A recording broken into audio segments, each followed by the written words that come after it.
안녕하세요, 모카 김한용입니다. 오늘 만나볼 차는 기아 소렌토 페이스리프트입니다. 기아 소렌토 사실 지겹게 탔다, 정말 오래 탔고 정말 많은 영상을 보내드렸죠. 오죽하면 김한용의 차 소렌토 라고 했겠어요. 그 소렌토가 기특하게도 이번에 페이스리프트를 했습니다.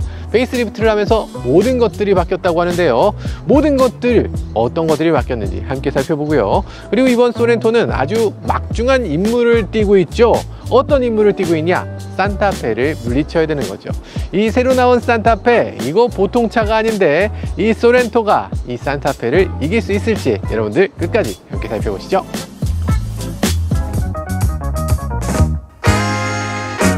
네, 여기 전체적으로 이 옥상 멋지지 않습니까? 이렇게 야간에 시승하는 거 사실 중요합니다. 왜냐하면 이번에 이 소렌토는 라이팅이 굉장히 중요하거든요. 스타맵 시그니처라고 하는 기아만의 독특한 램프 디자인을 갖고 있기 때문에 저희가 일부러 야간에 시승하는 거라고요 라고 생각하면 아니고, 그건 아니고, 기아에서 갑자기 저희한테 오늘 시승할 수 있어요? 라고 해서 저희 네, 이러다 보니까 이렇게 밤늦은 시간에 차를 받게 됐어요. 그래서 간단하게 저희 라이브로 보내드렸고, 그리고 이제 시승을 해보려고 하는데요. 밤에 시승해도 괜찮은데요.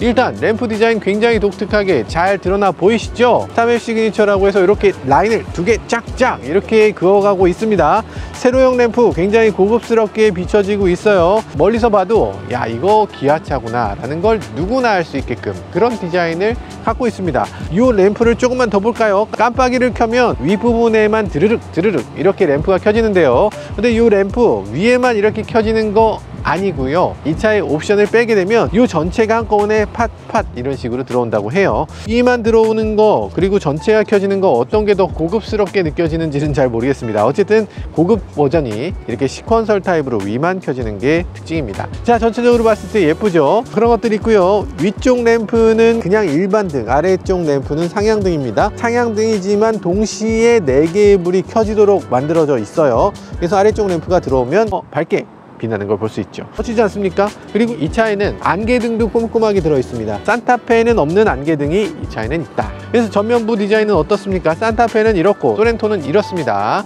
소렌토가 낫다? 산타페가 낫다? 아마도 여러 사람들의 평이 갈라질 것 같은데요. 그리고 기존의 산타페하고 비교했을 때도 기존 산타페는 이렇고 이 차는 이렇잖아요. 잠깐, 그러면 기존보다 이게 나은가?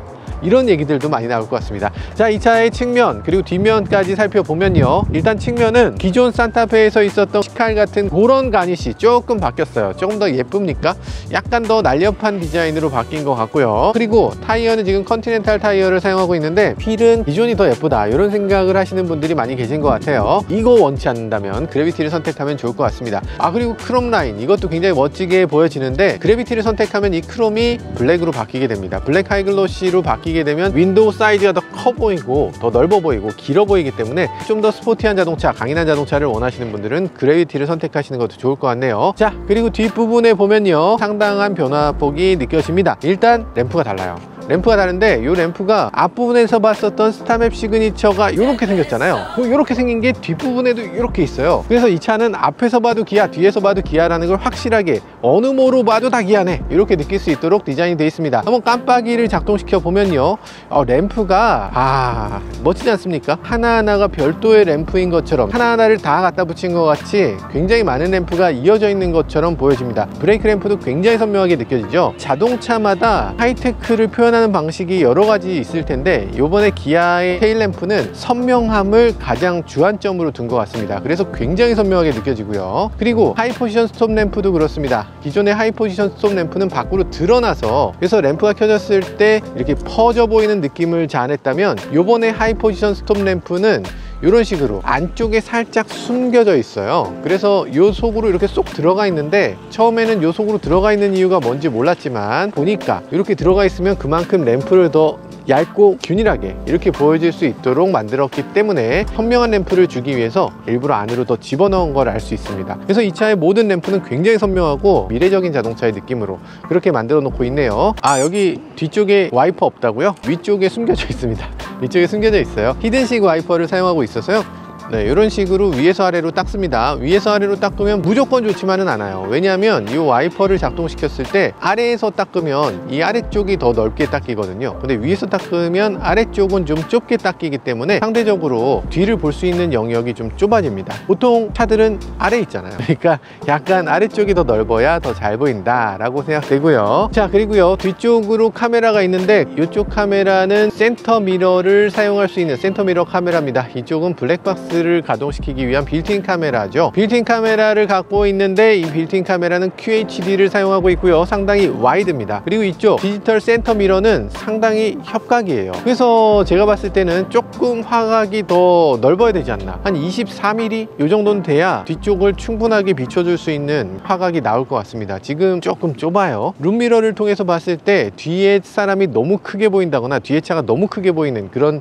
아쉬움이 있습니다. 어쨌든 두 개의 카메라가 뒤에 자리 잡고 있고요. 후진할 때는 또 하나의 카메라가 이렇게 비춰지고 있네요. 자, 전체적으로 봤을 때 이 차의 뒷모양은 안정됐다, 굉장히 가다듬어졌다, 이런 생각이 들어요. 산타페 같은 자동차들의 뒷모습을 보면 낯설고 좀 생소하다는 느낌이 들잖아요. 낯설고 생소하지만 그게 단점인가 라는 건 다시 생각해 볼 필요가 있어요. 어떤 목적을 가지고서 디자인된 거기 때문에 좀 더 지켜봐야 되지 않나, 이런 생각이 들기도 합니다. 자, 어쨌든 그런 지켜보는 불편함 없이 처음에 딱 보자마자 편안해지는 그런 뒷모양을 갖고 있는 게 이 소렌토의 특징이라고 할 수 있죠. 그리고 이런 디자인, 사실 뒤쪽으로 이렇게 튀어나온 것도 그때 당시에 어떻게 소렌토를 이렇게 디자인을 잘했나 싶은 생각이 들어요. 약간의 턱을 만들어냈는데 이 턱이 여러 가지 역할들을 합니다. 예를 들면 와류 같은 걸 덜 생기게 해요. 그래서 뒷유리를 굳이 와이퍼로 닦지 않아도 고속으로 달렸을 때 뒷유리가 그렇게까지 더러워지지 않는 그런 모습을 보여줍니다. 저는 이 부분이 흔히 한 수라는 생각이 듭니다. 굉장히 날렵하게 SUV 같지 않은 그런 느낌을 주고 있죠. 근데 그런 디자인이다 보니까 기아의 엠블럼이 이렇게 약간 삐딱하게 붙은 거, 요건 좀 섭섭한 느낌이라는 생각이 듭니다. 기존에는 이 부분을 키워서 기아 엠블럼이 이렇게 똑바로 설 수 있도록 만들었는데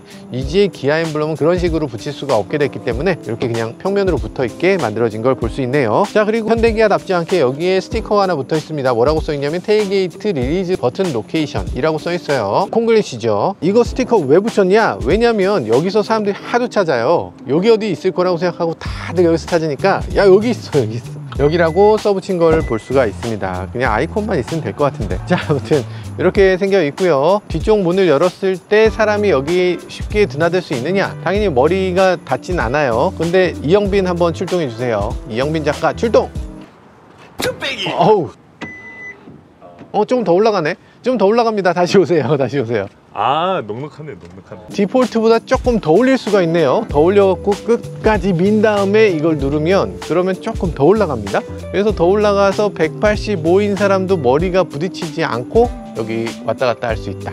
아마 이거 생산할 때도 185인 사람이 쓰라고 만든 것 같진 않아요. 아니, 설마 그런 사람이 얼마나 있겠어. 이러고서 아마 조금 낮춰서 세팅한 것 같습니다. 185 말이 돼. 야, 인간이 무슨 185씩이나.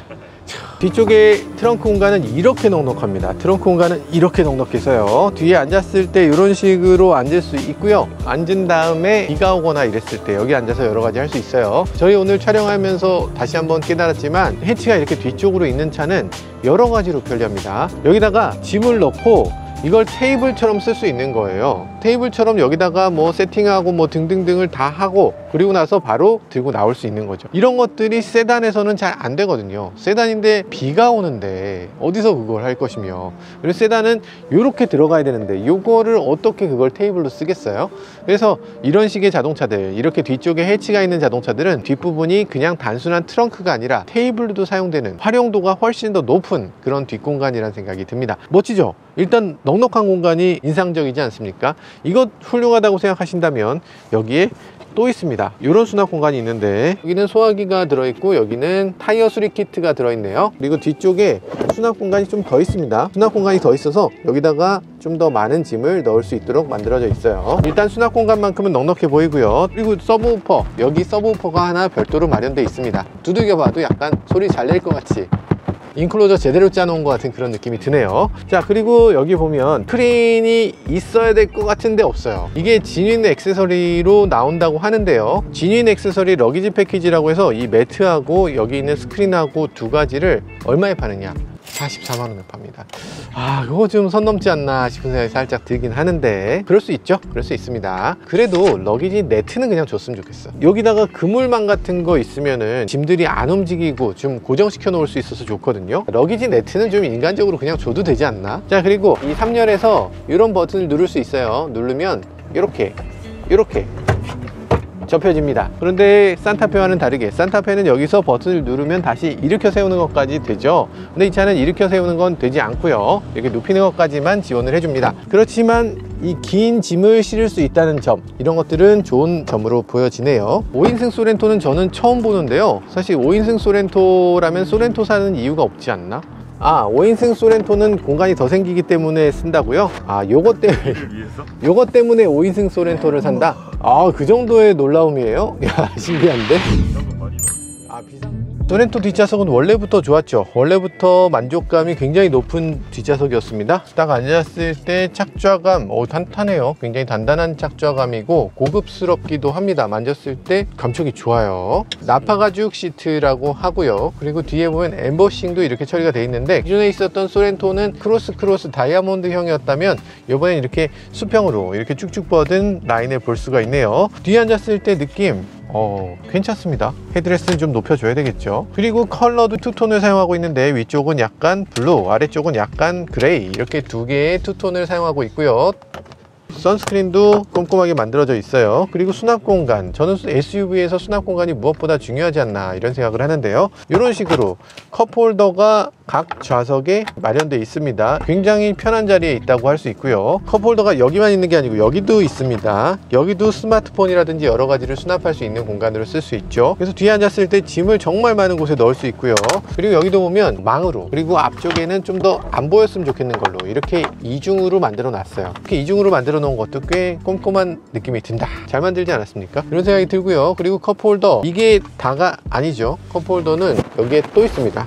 이렇게 가운데 이것도 사실은 컵홀더긴 해요. 작은 컵을 이렇게 큰 데다 넣으면 쏟아지잖아요. 그러니까 작은 컵을 넣을 수 있는 컵홀더로 사용할 수 있습니다. 제가 좀 바라는 게 있다면 4대 2대 4로 좀 폴딩이 됐으면 좋겠는데 4대 2대 4 폴딩은 안 되고요. 그리고 폴딩할 때 이런 식으로 폴딩을 하게 돼 있는데, 네, 이런 식으로 6대4 폴딩을 할 수 있어요. 6대4로 폴딩을 해서 이쪽만 따로 접을 수 있다. 그리고 폴드 할 때는 폴드 앤 다이브라고 해서 조금 더 낮아질 수 있다. 그래서 풀플랫에 가깝게 만들어 준다는 게 특징입니다. 그리고 다시 올릴 때도 어려워.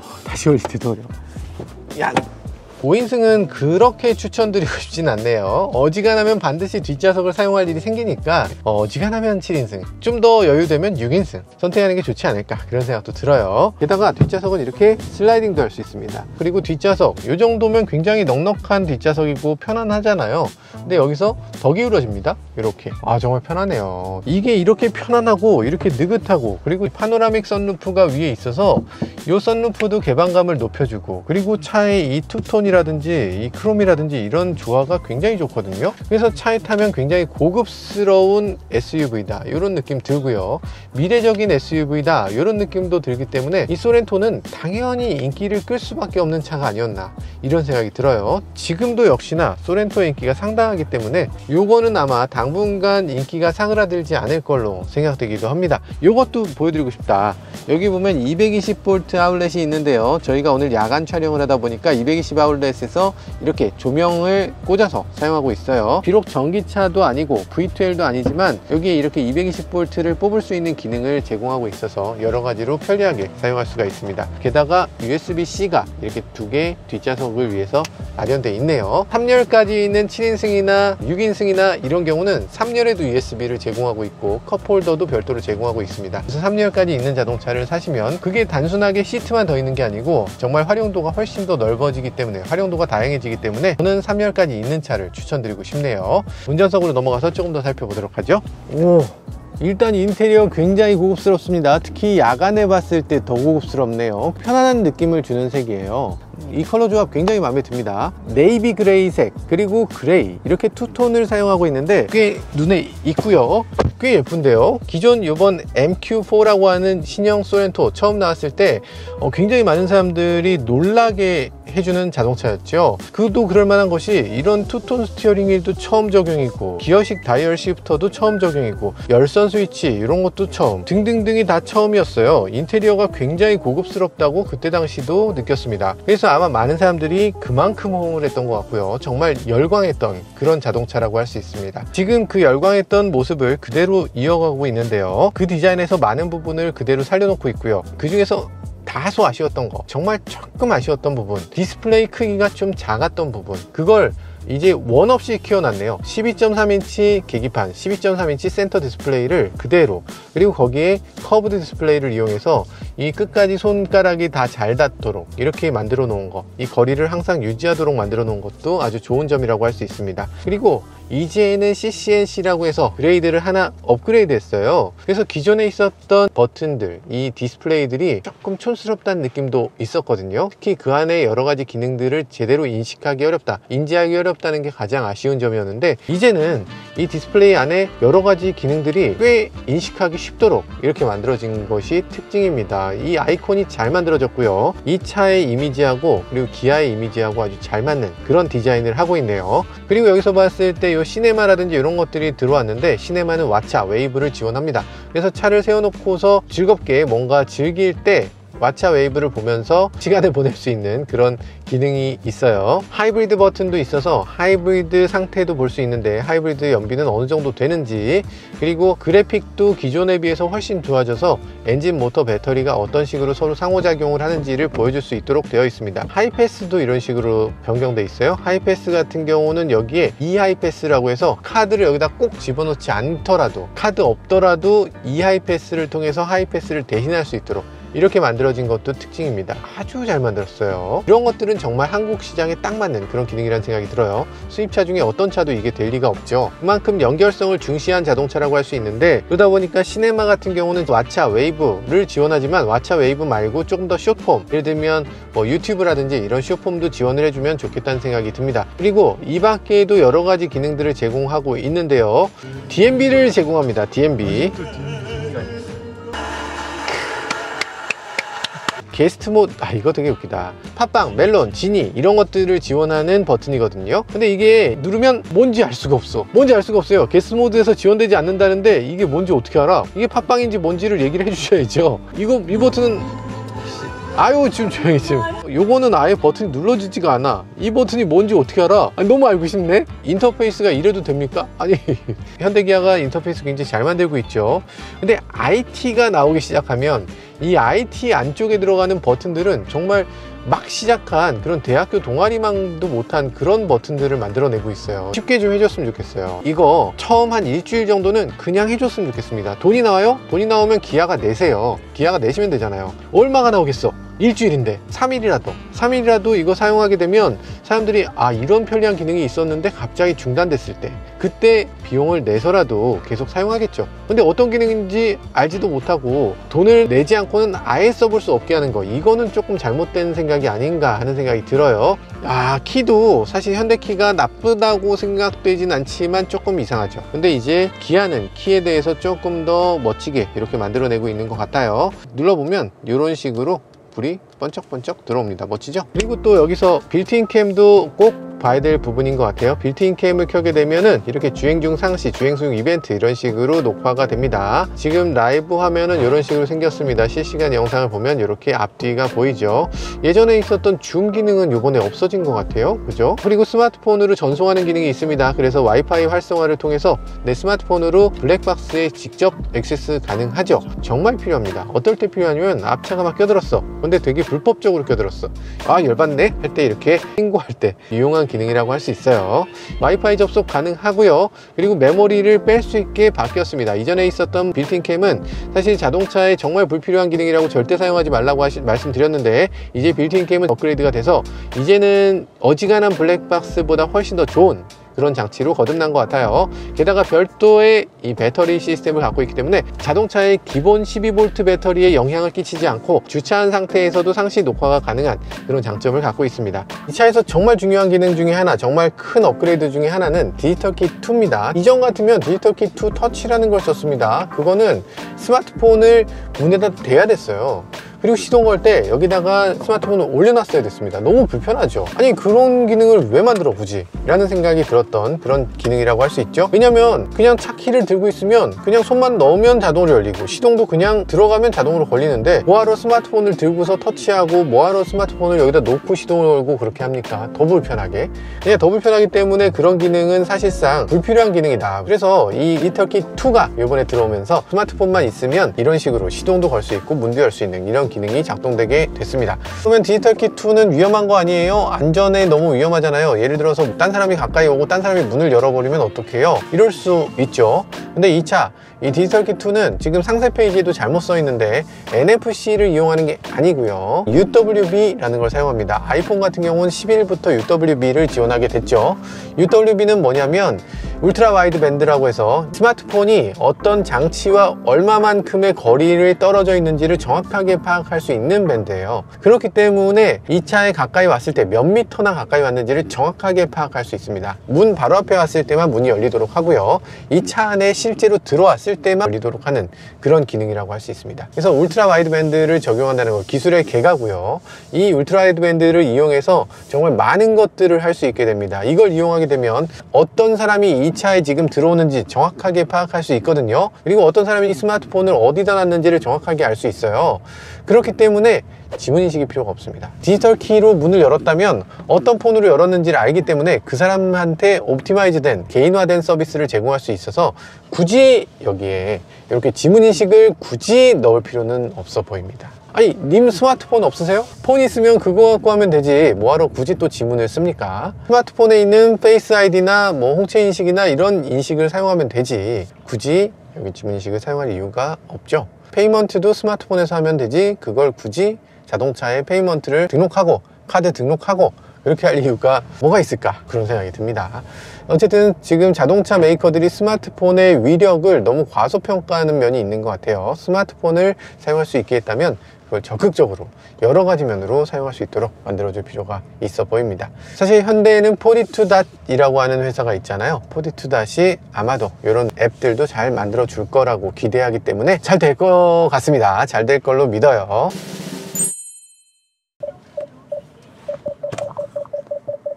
거리 센싱이 정말 정확하죠. 이 벽이 있는 그 위치에 정확하게 라인이 그려지는 걸 볼 수 있죠. 핸들 돌렸을 때 차가 어떤 식으로 움직여지는지 정확하게 나옵니다.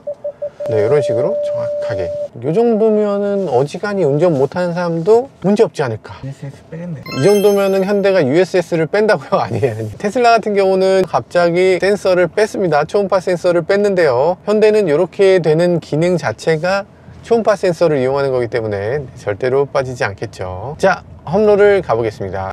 벨지언 로드를 가보고 있는데요, 소렌토 하이브리드 같은 경우는 4륜구동을 선택해도 18인치 휠밖에 선택할 수가 없습니다. 산타페의 경우는 하이브리드더라도 4륜구동은 20인치 휠을 쓸 수 있거든요. 20인치 휠이 18인치에 비해서 압도적으로 더 예쁘기 때문에 기아도 20인치 휠을 선택할 수 있도록 옵션 구성을 조금 바꿔주실 필요가 있습니다. 자, 그리고 블루투스 오디오 이런 식으로 되는데요, 굉장히 재밌는 부분은 블루투스인데 이렇게 목록이 쭉 나와요. 이것도 꽤 괜찮은데? 오디오 한번 들어볼까요?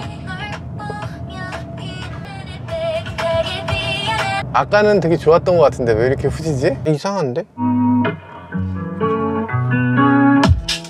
자, 애플뮤직을 하게 되면 이렇게 되는데요, 애플뮤직을 하면 이상하게 사운드가 턱없이 후져요. 블루투스로 애플뮤직으로 플레이하는 경우와 유튜브 뮤직으로 플레이하는 경우 두 가지를 해보면요, 애플뮤직으로 하면 이렇게 목록이 뜹니다.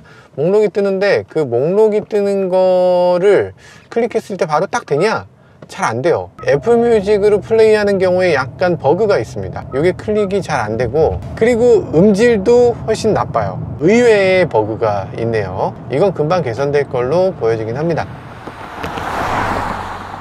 자, 어댑티브 크루즈가 없는 상태로 주행을 해볼 텐데요. 지금 센터를 잘 맞추고 차가 갈 수 있는가를 보도록 할게요. 자, 손을 놓고 이렇게 가는 걸 보면 오른쪽으로 쏠립니다. 많이 쏠려요. 지금 얼라이먼트가 안 좋은 걸로 보여지는데요. 처음에 얼라이먼트 정도는 좀 더 완벽하게 잡아줬으면 좋겠다는 생각이 들어요. 이번에 산타페 같으면 기본적으로 차로 중앙 유지를 굉장히 적극적으로 해줍니다. 차로 중앙 유지 2가 들어갔죠. 그걸 이용하게 되면 차가 어느 정도 속도가 낮은 경우에도 차선 이탈 방지를 기본적으로 합니다.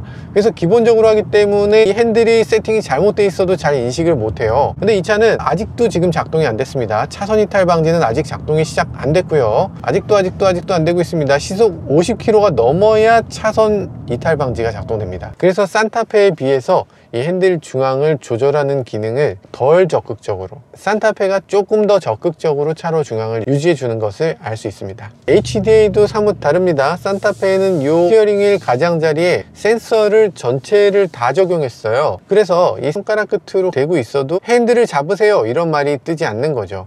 보통 HDA 같은 경우는 뭐예요? 핸들 조향도 알아서 해주고 브레이크 가속 페달도 알아서 밟아줍니다. 브레이크 가속 페달이야 뭐 페달에 발을 얹어 놓지 않아도 알아서 작동되지만, 스티어링 휠 같은 경우는 운전대를 잡고 있지 않으면 마치 차가 자율주행을 해준다는 것처럼 되니까, 자율주행이 아니다, 우리는 어디까지나 네 책임이다, 네가 책임져야 되기 때문에 핸들을 잡지 않으면 이걸 풀어버릴 거야, 이런 식으로 작동되도록 만들어 놨죠. 그래서 이 핸들을 잡고 있는지 아닌지를 항상 차가 감지하고 있는데, 그 감지를 어떻게 하느냐, 조금씩 움직여주는 것으로 감지합니다. 그래서 핸들 조작을 이런 식으로 대고 있는 것만으로는 안 되고 조금을 움직여줘야 된다는 점이 큰 차이라고 할 수 있어요. 지금 HDA가 작동됐고요. HDA로 거리를 조작해 봅니다. 일단 HDA 위치는 왼쪽 오른쪽이 달라요. 오른쪽으로 어댑티브 크루즈를 작동시키도록 이렇게 만들어져 있는데, 저는 왼쪽에 어댑티브 크루즈, 오른쪽이 오디오 스위치, 이런 식으로 새롭게 만들어진 게 더 좋아 보이긴 합니다. 또 바뀐 게 아니고 기존 거예요. 그러니까 요즘 들어서 새로운 차들이 다 바뀌었고 이 차는 안 바뀌었기 때문에 이게 또 바뀐 것처럼 느껴지는 거죠. 자, HDA 작동시켰고요. 한번 움직여 보도록 하죠. 아, 증강현실이 너무 좋아요. 뭐 증강현실 나름대로 괜찮긴 합니다. 앞차가 있을 때 앞차에 이렇게 보여주고, 이 차를 내가 주의할게요 이런 식으로 보여지기도 하고요. 기존보다 조금 더 좋아졌다고 느껴지네요. 이런 식으로 내가 가는 길에 이렇게 파란색 카펫을 깔아주는 것 같은 느낌? 그런 게 있네요. 자, HDA 같은 경우에 이런 식으로 작동되는데, 산타페 HDA와 비교했을 때 뭐 굉장히 비슷한 느낌이 들어요. 둘 다 HDA2를 지원해주고 있고요. 핸들을 잡으십시오 이렇게 뜹니다. 그러면 살짝만 잡아볼까요? 살짝 잡아, 오! 이야, 이게 지금 핸즈온 같은 경우는 손을 정말 이렇게 얹어놔도 핸들을 잡았다는 걸 인식하거든요.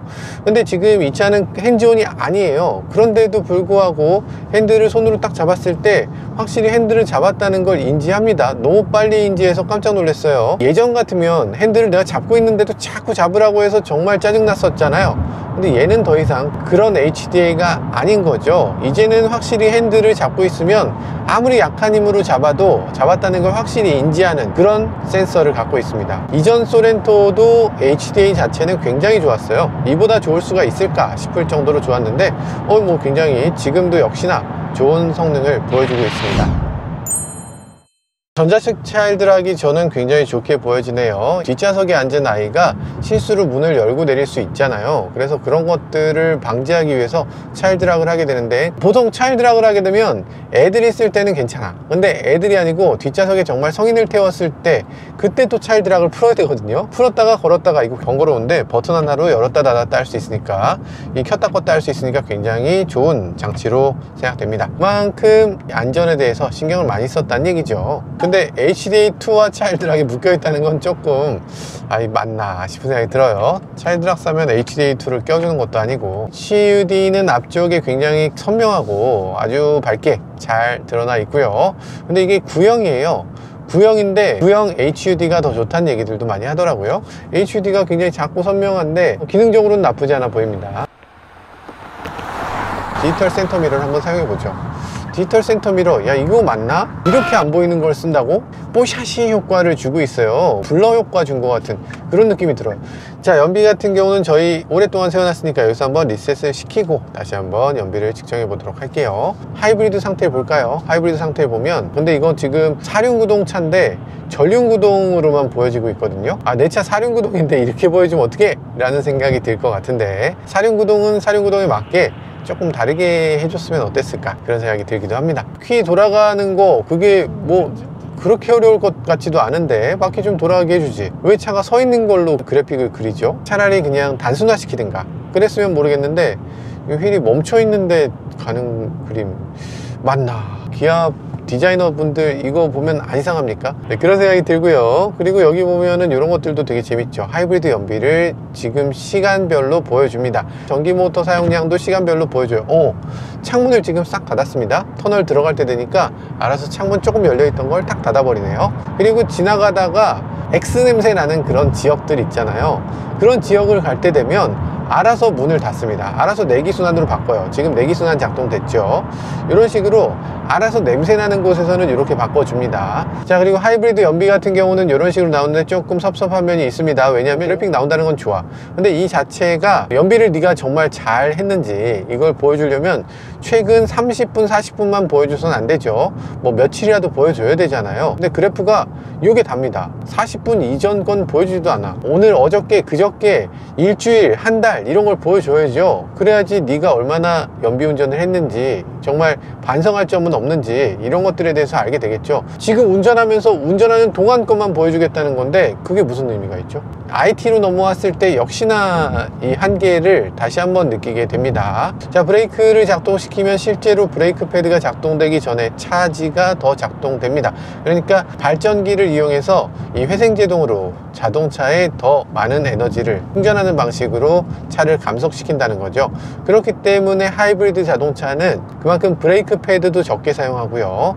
그리고 브레이크 패드가 과열됐을 때도 어느 정도 차를 세울 수 있는 이런 장점도 있습니다. 자, 그래서 하이브리드는 엔진 오일이라든지 브레이크 액이라든지 이런 것들도 조금은 덜 갈아도 되고, 이런 것들이 다 장점으로 작용하기 때문에 내구성에서 일반 가솔린보다 더 우수하다, 그리고 유지비에서도 훨씬 더 저렴하다, 이런 장점이 있어요. 그리고 지금 EV 모드라고 해서 EV가 켜졌죠. 이런 거 완전 전기차 아닙니까? 시동도 꺼진 상태로 이렇게 차가 가속이 돼요. 46km인데 계속 가속됩니다. 지금 배터리가 많이 충전돼 있다 보니까 꽤 높은 속도에서도 엔진 시동을 걸지 않아요.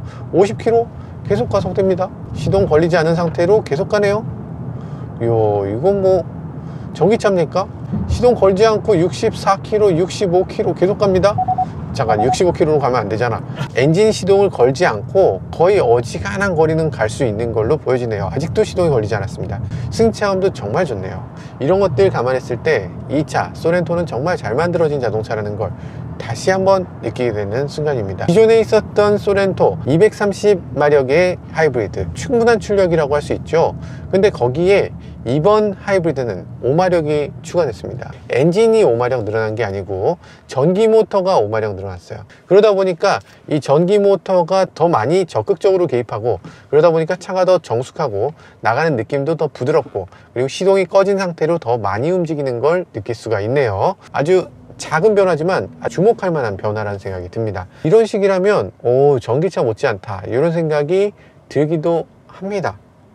그런데 바꿔서 생각한다면, 그러면 전기차 사지? 지금 주행 가는 거리는 813km가 떠 있습니다. 지금 한참 달렸는데 기름을 가득 넣으면 1000km가 뜬다고 합니다. 야, 1000km. 하이브리드의 장점이 없진 않네요. 서울에서 부산 갔다가 돌아올 때까지 기름을 한 번도 안 넣는다는 거죠. 한 번 기름을 넣으면 1000km를 가니까 훌륭합니다. 훌륭해요. 주유소 가기 싫은 사람들은 정말 좋은 그런 선택이 될 수 있을 것 같아요. 자, 이코 모드를 하게 되면 앞바퀴를 중점적으로 구동력을 제공합니다. 뒷바퀴는 구동력이 별로 올라가지 않는 걸 볼 수 있죠. 스포츠 모드로 바꿔볼게요. 스포츠 모드에서는 구동력 배분이 이렇게 됩니다. 그러니까 뒷바퀴도 적극적으로 구동력을 올려주는 걸 볼 수 있죠. 연비를 보도록 하죠. 연비를 보면요, 25km? 연비가 25km/L가 찍혀 있습니다. 아니 이게 뭐야, 뭔가 뻥인 것 같은 느낌이 들지만 원래도 연비 괴물이었는데 모터가 조금 더 향상되면서 연비 더 괴물이 됐습니다. 이 차에 3명이 타고 있고요. 만약에 이 차 혼자서 타면서 조금 연비 주행을 한다면 이보다 훨씬 좋은 결과를 보여줄 수 있을 것 같네요. 25km 우습게 갑니다. 이 소렌토 하이브리드의 특징이죠. 기어 시프터도 기존에는 그렇지 않았는데 이제 후진을 넣게 되면 이런 식으로 빨간색 불이 들어와요. 그러면서 동시에 진동을 한번 해줍니다. 그래서 후진을 했을 때 진동으로 후진을 하고 있다는 걸 정확하게 보여줍니다. 전진할 때 D일 때는 진동을 하지 않고요, 후진할 땐 징, 이렇게 이 손으로 인식을 해주기 때문에 확실하게 인지시켜주는 좋은 장치라고 할 수 있죠. 그리고 P는 눌러서 작동하기 때문에 이것도 오인 가능성이 없습니다. 굉장히 직관적이고 잘 만들어졌어요. 기아가 이런 것들 굉장히 잘하고 있죠. 지금 이게 깜깜한 밤인데 이 360도 서라운드 뷰가 이렇게까지 밝게 나오는 게 굉장히 신기한데요. 아마 영상 보시면서 소렌토 사야 되나 이런 분들 계실 텐데, 사실 소렌토가 산타페가 나오면서 혹시 대기가 좀 줄어들지 않을까 했는데 대기가 줄지 않았습니다. 오히려 계약이 더 늘었어요. 아니 어떻게 그럴 수가 있지? 네, 그래서 지금 산타페와 소렌토 엄청난 인기고요. 그리고 아마도 소렌토가 더 인기가 있을 걸로 예상되고 있습니다. 왜냐하면 산타페의 생산 물량이 많이 부족하고 많은 부분을 미국 수출로 돌릴 게 분명하기 때문에, 그러니까 이런 소렌토나 산타페 같은 자동차는 이 배정 물량이 곧 판매 물량이기 때문에 생산할 수 있는 캐파가 어느 정도냐가 가장 중요할 텐데, 지금은 기아가 조금 더 이 소렌토에 집중을 하고 있어서 아마도 소렌토 판매량이 산타페 판매량보다 조금 더 많을 걸로 그렇게 예견되고 있습니다. 네, 지금까지 소렌토 하이브리드를 시승했는데요. 이전의 소렌토 물론 좋은 자동차였습니다. 그런데 이번에 페이스리프트가 되면서 한층 더 좋은 자동차로, 설마 그게 더 좋아질 수 있을까 했는데 그렇게 됐네요. 정말 잘 만들어진 자동차. 이제 이렇게 업그레이드되는 모습을 보니까 산타페와 비교해도 전혀 손색이 없어 보였고요. 여러 가지 면에서 이 소렌토를 선택하는 분들도 상당히 많을 거라는 기대도 하게 됐습니다. 지금까지 저는 모카 김한용이었습니다. 감사합니다.